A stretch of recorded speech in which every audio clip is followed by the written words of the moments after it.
Get the Molito shirt. Oh, I got you. Molito. Yeah. It's my guy. Here, my man Eric Roman. What's good, E? It's good, my boy. I'm chilling, man. Fighter that you worked with for years.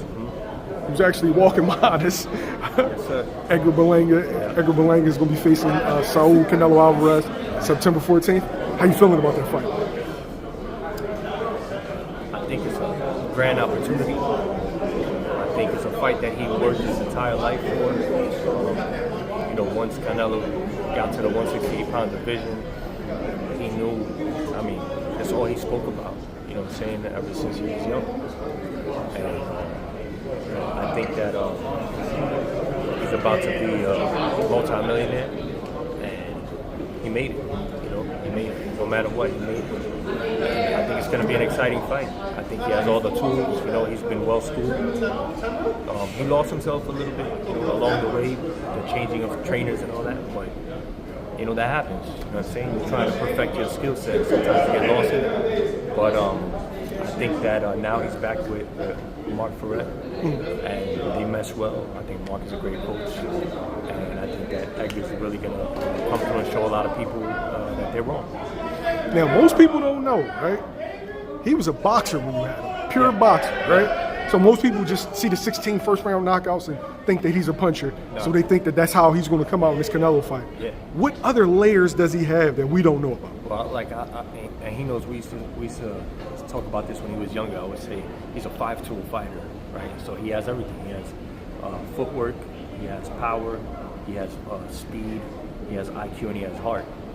And I think that he hasn't really had to show all that because of that whole first-round knockout streak. All that happened. And, he kind of got lost in that shuffle of, let me get this knockout, sometimes you believe your own hype, Not saying that he's not a puncher, he is. But, you're not going to knock everybody out in the first round when the levels start increasing. And so he had to kind of go back and find himself a little bit. So now we're going to start being able to see him, especially now that he's in there with the best. He has to bring out everything. He has to show us everything that he has. So I think we're going to see a little bit more of his footwork. We definitely got to see more of his speed that he has, because I think that's going to be the difference maker between him and Canelo. Canelo's a little bit older, and the youthfulness and the hand speed is what's going to kind of mess with Canelo's head. Did the 16 first-round knockouts stun his growth as far as not getting as many rounds as other fighters was getting in his forced development? Yeah, absolutely. You have to think about it, right? Like those 16 first-round knockouts happened within a 5-year span, right? So you're telling me, and some of them happened quick. So you're telling me he probably boxed around 13, 14 rounds within 5 years? Like, that's horrible for any fighter. It doesn't matter if you're him or Shakur or Tank or whoever. It doesn't matter. That's going to stunt your growth as a fighter. So it did hurt him a little bit, but it also gave him, star status. And so it kind of balances itself out now.